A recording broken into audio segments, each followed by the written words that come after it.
Okay, what's up guys? Game Fiend of all games, and I'm back giving you another drama script to Saturday. And first let me get it started off with news came in yesterday that Jerry the King Lawler has been arrested.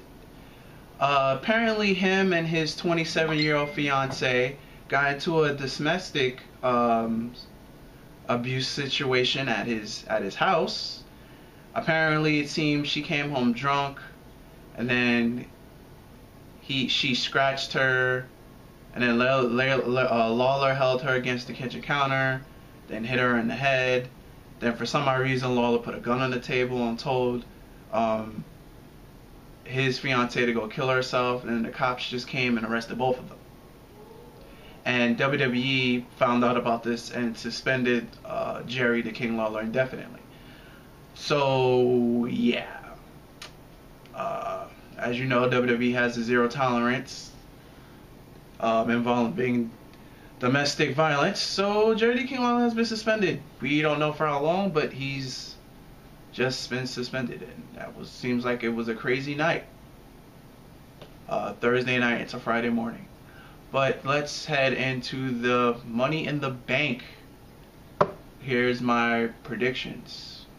And looks like we're going to have to replace Jerry the King Lawler on the pre-show. Because yeah. But yeah, moving on to Money in the Bank. Pre-show. Apollo Crews versus Sheamus.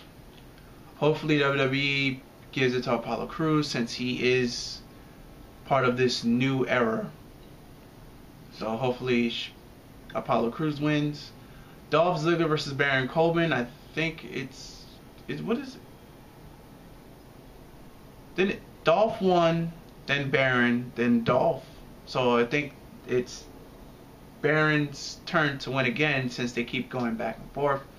I feel this feud needs to end with obviously Baron Corbin winning since he's also part of this new era. Put over the new talent.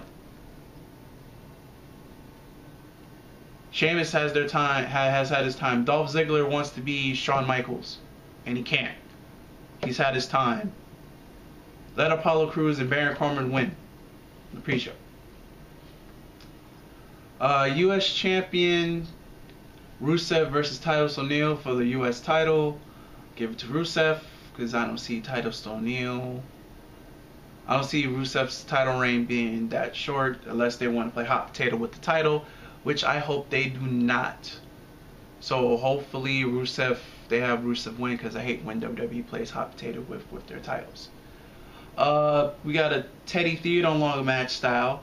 It is a fatal 4-way tag team champion match between the New Day, Luke Gallows, Carl Anderson, Enzo, Big Cass, and the Vaudevillains. Fatal 4-way match. Mind you, New Day does not have to be New Day does not have to be pinned or submit to lose this match. And I'm also to the point where I'm speculating that if they have New Day lose this match, they may split them up during the draft. I know all our fears come true. I hope they don't do that. I hope New Day wins just to, guarantee that after the draft is over, because the draft is less than 30 days away now, that if New Day obviously have the belts, they obviously can't get split up because they have the championship titles. But let's say if they lose it, now they have a possibility to split them up, which I don't want them to do. So I'm gonna say New Day wins just based off they're the hottest thing in the company still for the past 8 months next to Seth Rollins, because Seth Rollins just came back, but as consistent it's been New Day. If you could find me a hotter talent that's bigger than a New Day in WWE and main roster, please put it in the description box below. But when it comes to WWE and main roster, it's been the New Day. They're still the most over talent and the most successful and consistent talent throughout every week. Even when they wasn't wrestling, their promos are just good. So I'm gonna go with New Day. Then we have the Money in the Bank ladder match contract. What was it? Ambrose, Jericho, Kevin Owens, Sami Zayn, Cesaro, and Dean Ambrose. I'm going to go with Dean winning this because they've been teasing a triple threat between Dean Ambrose, Seth Rollins, and Roman Reigns. So I'm going to go, I'll save the rest of that for when I get to the main event match. John Cena versus AJ Styles is going to be the best match on the card. Has to be. I'm sorry for Seth Rollins and Roman Reigns, but we've been wanting John Cena and AJ Styles both have to know that hardcore fans both wanted this match for the past 12 years. Top guy on TNA versus the top guy on WWE for the past 15 years. Well, 12, really. 12 years. Get to face each other. This match has to be spectacular. John Cena versus AJ Styles, hands down, I'm going for best match. Hell, if AJ Styles could give Roman Reigns his best 2 matches of the year, imagine he'll do with John Cena, when John Cena is a better wrestler than Roman Reigns. So, that match is going to be good. I can't call that match. I'm just going to say that's going to be a 4-star match. Possibly 5, if John Cena puts extra effort into it. Possibly 5. And now we go to the main event match, which would be which would be Seth Rollins versus Roman Reigns. And I skipped the WWE Women's Tag match. I'll come back to that. But let's go with this. I'm going to say that it ends in a no contest and a cash-in attempt by Dean Ambrose if Dean Ambrose does win Money in the Bank. And then they're going to go on this huge feud, and then Seth Rollins is going to get his rematch at, I think, the next pay-per-view in June is Payback. Yeah, for some reason they pushed Payback back. He's gonna get his rematch at Payback. There's gonna be another cash-in attempt at Payback, and then Dean is gonna win, and then they're gonna have a triple threat match at Survivor Series. Right? That makes sense. That make great booking in my opinion. So that's what I hope would happen, but this is WWE. So for my theory to work, Dean Ambrose is going to have to win that Money in the Bank ladder match. And no one has won. Oh yeah, both of Del Rio's in this match. The Money in the Bank. I forgot to mention him. The only person that's won the Money in the Bank ladder match is Alberto Del Rio. No one else in this match, even though Jericho's been in the most of them, they've never won this match. So that's also a good thing. So the chances of us getting a new Money in the briefcase holder is high. Which is why I'm going with Dean Ambrose. WWE has had Dean Ambrose on the borderline of main event to the mid-carder for the past year and a half.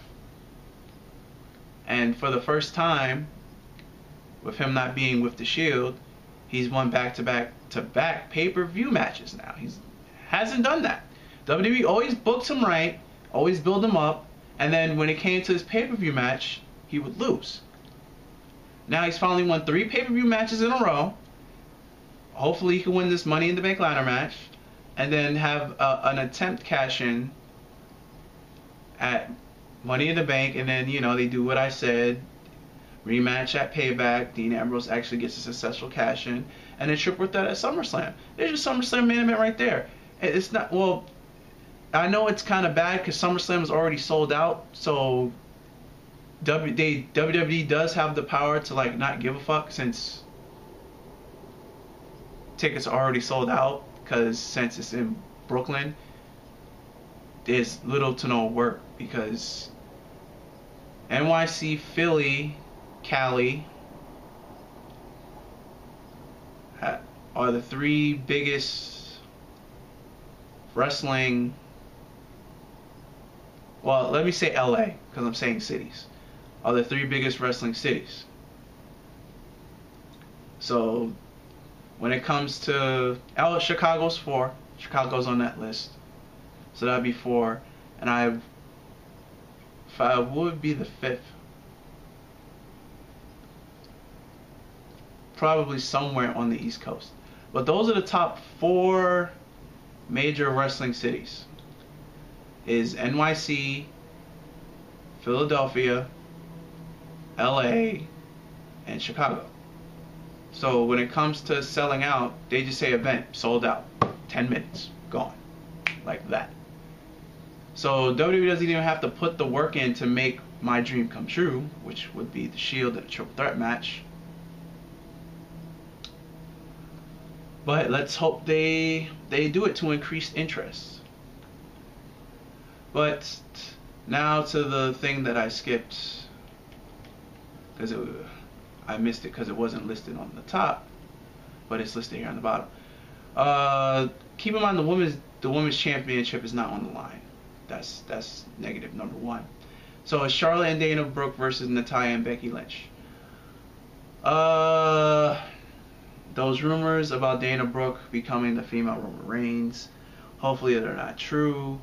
But if there's any signs of this happening to be true, Charlotte is going to leave Dana Brooke, forcing Dana to turn, or vice versa. We'll just have to wait and see. But why would they want, I don't know, it's kind of weird. They build up Dana Brooke, and let's say Dana Brooke beats Charlotte just for Dana Brooke to lose to Sasha. Hopefully,